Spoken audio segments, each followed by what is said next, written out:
right, everybody. Well, welcome to another edition of Saints Happy Hour podcast. Thanks for joining us. We are on YouTube. Hit the subscribe button. Hit the like button.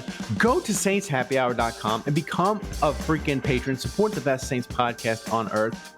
It'll be the best money you spend all year to make your Saints fandom amazing. You get access to our Discord and access to all our podcasts, commercial free, no commercials ever for patrons. It's amazing. You should do it. All right, we are continuing we're wrapping up our two-part series on I wrangled Kevin, our draft expert, aficionado, mock draft connoisseur. I said, Kevin, I need you to tell me the risers in the draft. Who's rising up the boards? And we did offense previous podcast, and now we're doing defense. And Kevin, the reason why I broke it into two is because defense is where Saints fans were really focused, right? Defensive line, safety, what's going on. And I think defensive players that are rising in the draft is important because the positions that you tell me are rising and certain players that are rising, I think that correlates to the likelihood that the Saints are going to trade up. So what are you seeing on defense and players that are rising up that the Saints would want?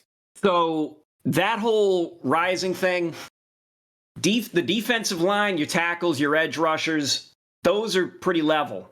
Guys in the first round, it's pretty level. You have a chance of somebody dropping, maybe.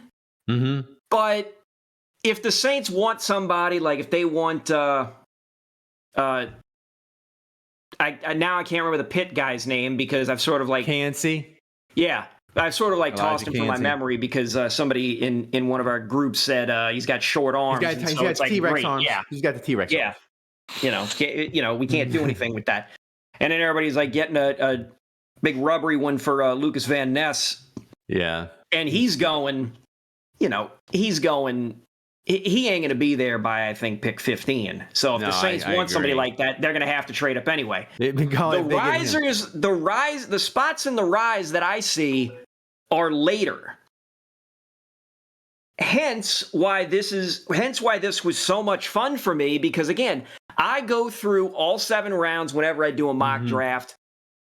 Been doing them since January, and the ones from January different from February, different from March, and even slightly different from April. But the ones in late March and mid-March and now, they're about what you're looking at because you've had the Senior Bowl, you've had the Combine, you've had team meetings and personal workouts and things like that.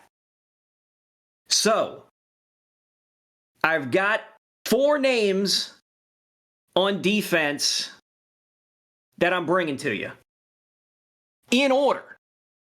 Hit me. I've got 2 safeties, I've got a corner, and I've got a defensive tackle. Anthony Johnson Jr., safety out of Iowa State. 1 month ago on March 11th, he was ranked, or his average draft position was 233. Yeah. That's the 7th round. That's right. His current average draft position is now 151. Ooh, that's... PFF now has him ranked at 69. Nice. Oh, my goodness. So this guy has been... It's like this guy is now... Top 3 rounds. Projected to be in the top 3 rounds. Yeah, that's 4 rounds of movement. Right. Nearly. And I'm looking up, seeing if there's anything. And he switched from corner to safety. Okay. So, you got I suppose there is the whole possibility of we're drafting a tweener guy. Yeah. There's always that danger. But so that's a guy who's made a huge jump. Another guy who has made a big jump is Corey Trice, cornerback from Purdue. A month ago, March 11th, average draft rank, 238. Again, 7th round. Current average draft position, 167. PFF has him ranked 95th. So he's gone from the 7th round projecting to the 4th round. Yeah. And cornerback actually is a position of need for the Saints. Yep. I'm not saying that the Saints wouldn't take a corner, at 29 or 40 or, depending on whatever. But if you get down into, that pick 115 that the Saints have, and you haven't taken a corner, and Corey Trice happens to be there because he's one of those guys that could slip through the cracks, you may want to consider taking him. He's 6'3", 206. Like, he's not one of these short guys that's going to get pushed around. That's right. I mean, the report on him says he's built like a linebacker. And let's be clear, his joke Raz, because we can make Trice's nice jokes for days, t-shirts, cups, beer koozies. His joke Raz is above a 9. But Kevin, his regular athletic Raz, 9.43. I mean, that's right in the Saints' wheelhouse of things they love. So he's a guy keep your eye on. And you say, oh, they don't necessarily need a corner. They might, dependent. So I'm going to make a scratch. I'm going to scratch out the fourth player I was going to talk about, Broderick Martin. He made an earlier appearance in one of our picks or one of our discussions when I was drafting guys that are shaped like Hodor because he's just massive guy. He's gigantic. His rank is high, but his average draft position is low. So PFF thinks he's something. Just the average draft position isn't working out. So I'm not going to count him. We're going to take him off the list. That's right. Now, granted, I've picked him quite a few times because if you like the number, like what you see on paper looks good. And it fits the same And if he's profile, there, especially like if you get a defensive tackle at 29 or 40 and you need one more body for depth or to fight, challenge, that's a guy that you could get in that fourth round, maybe even fifth round. Right. So the guy I want to focus on instead, who has surprised the hell out of me, in that I hadn't seen this guy at all. As in, there is no number on this guy. Going back March 31st, no data in PFF on this guy. Marte Mapu from Sacramento State. Oh, my God. Never heard of that college. It's fine. He's a safety. So the earliest data I got is from April 8th. This was less than a week ago from when we're recording this. His average draft position was 214. His current average draft position, and don't be fooled by the lead, average draft position right now is 208. But PFF ranks this guy right now at 139. Pull his Raz up, Kevin. Is he like what's going on with him? Is he like a Raz? Is he like a Raz god? Is he like a guy who was injured and didn't play and had like a killer workout? Like that's weird. I gotta know. All right, so let's see if I can figure this out. Raz score. But it's an interesting thing. And listen, you say, people watching this or listening, they're saying, oh, well, that guy's not on the list. The Saints are going to pick him. Hey, I got a name for you. Remember Rick Leonard? He wasn't in the top 200 of experts. Some places didn't even have film on that dude because he didn't play that much at Florida State. The Saints picked him. He was a gigantic failure. And I'm not advocating you go off the reservation and pick guys that aren't ranked or whatever. But the Saints do have a history of doing it. So what you got for him? Here's the thing. He's so unknown. There is no Raz number. You have a hand size number. Okay. 9.37. Okay. You have a height. He's scoring at an 8.31 on that. His weight is very low. Okay. For what they say for a safety.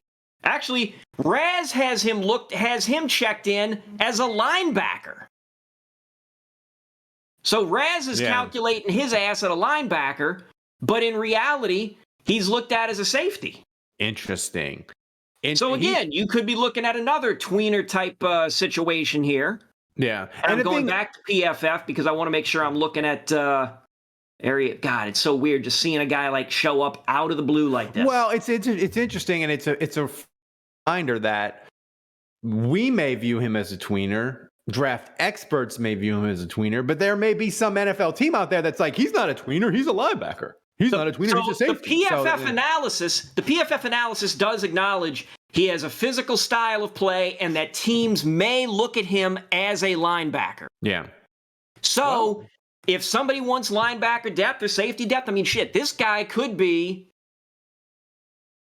a good depth guy, special teams guy for years to come. The problem is, Raz, there's nothing on him. There's no 40-yard dash or split time information, no agility information, no explosive information.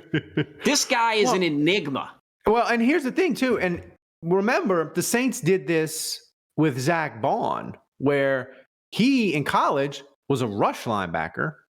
And that's what he did. And he was really good at it at Wisconsin, rushing the quarterback, sacking the quarterback. The Saints drafted him, was like, no, you're going to be a cover linebacker. We're going to make you cover. We're going to make you play in space. And he sort of struggled with it. He hasn't turned out well. But that's my point is he's a guy where all the things he did in college, a team may look at it and be like, yeah, you did all that in college, but we're going to draft you really high because we like you. And we're going to have you do this totally different thing. And he may come out of the blue. So you never know. But that's interesting. Before we get out of here, Kevin, is there any overall trend that you see on defense with the risers where you feel like teams are going to go at a position on defense and you not worry, but you think, well, maybe the Saints, if they're picking at 29 or 40 or the high picks that all the fans care about, we're going to be there and we're going to be like, oh my God. There's no D lineman left. There's no linebackers left. There's no corners left. Is there a position that you see like all these positions just rising up the board as we get closer to the draft? So again, I'm sort of half answering this based on stuff. Based on what I've seen in all the mock drafts, especially the ones in the past 20, 30 days, if the Saints wanted to get a defensive tackle, and this is part of me projecting here, you need to get him at 29. Like, you need to get your guy at 29 if he's like, I think of Mazi Smith. Mm-hmm. Mazi Smith is very rarely at this point dropping down to 40. Gotcha. If you want him, you got to get him at 29. Now, if you want to trade up and get somebody, okay, whatever. I'm going to be mad. But if you want your defensive interior guy, you either got to trade up and get him or get the guy at 29. There are a few more edge defenders available that could be available at 40. But you got to get that defensive line. You better get him at 29. Now. You better. Now. 29 and 40. Now. Yeah, and that in final word that concerns me because as you know, Kevin, you're president and CEO of the Saints Happy Hour Trade Down Association. We dream of it. We want it to happen. We pray on it. It's our dream. And I just look at this board and I just think